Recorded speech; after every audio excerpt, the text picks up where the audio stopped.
Chapter 36. The Plan. I apologize if my words made you feel uncomfortable. I just spoke what arose in my heart, Krazen said.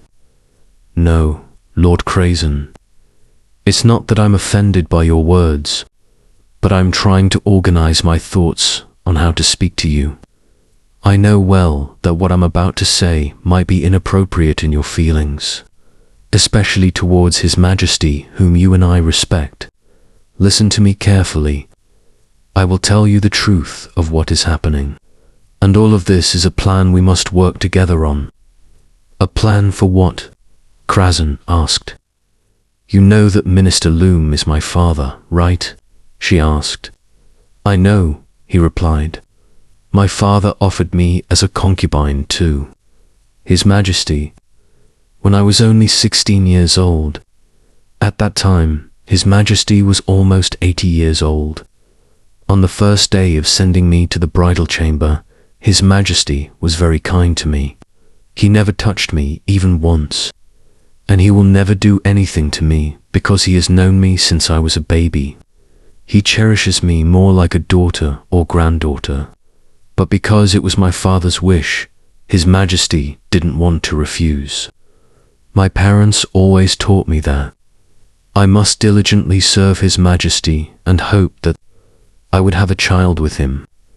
Both His Majesty and I know well what my father wants. His Majesty talks to me every time it's my turn to serve him. She began to explain the background. Is that so? Krazen said.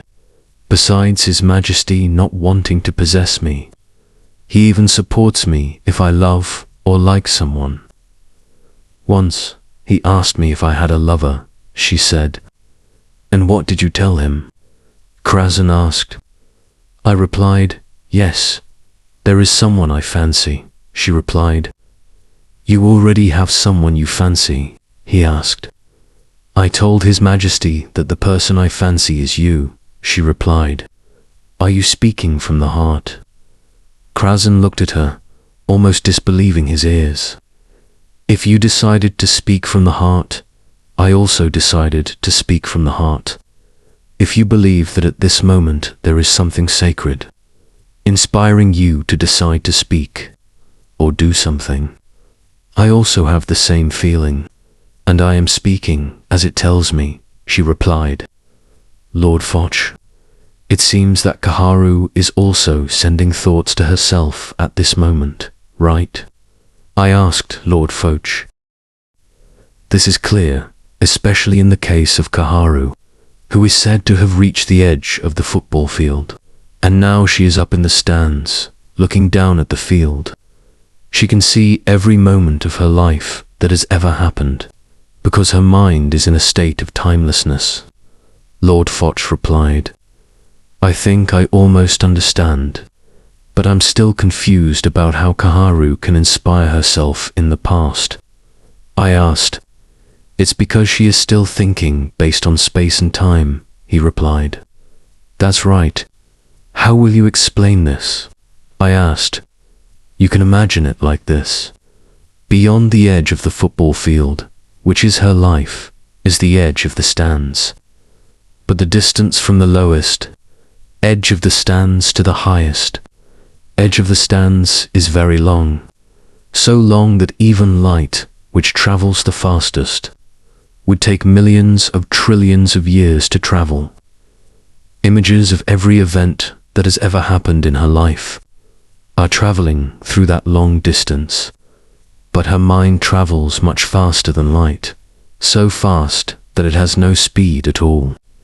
This means her mind can travel from one point to the destination that light would take millions of trillions of years to reach without any time at all.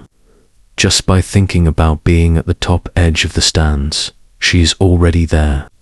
This is how her mind, in a state of timelessness, exists in every period of her time, Lord Foch explained.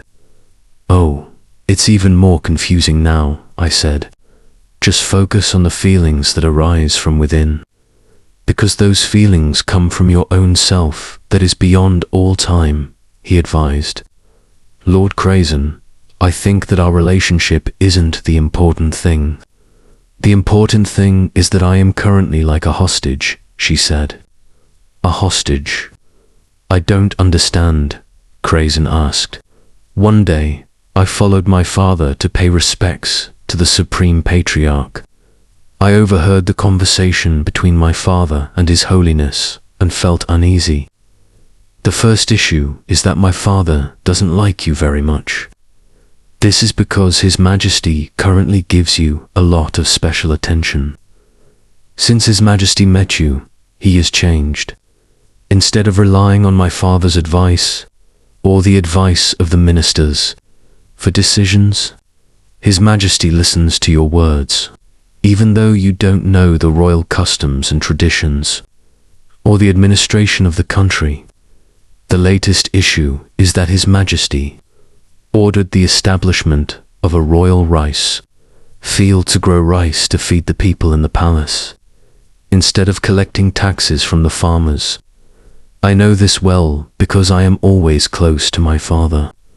My father said that this must be your doing, making His Majesty care about the well-being of the common people and adding work for the people in the palace. Having the royal attendants manage this part, she began to elaborate. That's right. I was the one who advised His Majesty about this because I used to be a farmer's son.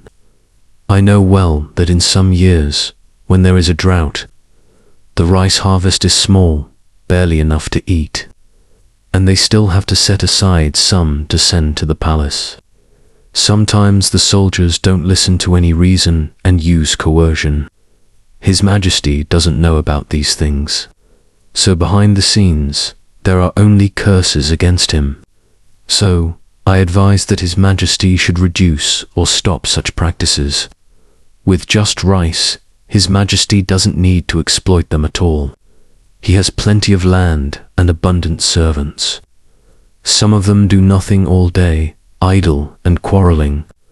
Life in the palace is never peaceful. Doing this, even though there is more work in the palace managing the rice farming, the common people will praise and love His Majesty, Krasen said. It's really from you, as my father said. The second issue is that I also feel that the Supreme Patriarch doesn't like you very much either, since you were appointed as an advisor to His Majesty. His Majesty doesn't pay much attention to him, especially regarding His Majesty's intention to build a temple to house a Buddha image that is different from the customs and traditions. His Holiness objected, but His Majesty did not listen, she said. The third issue is that His Majesty knows all of this well.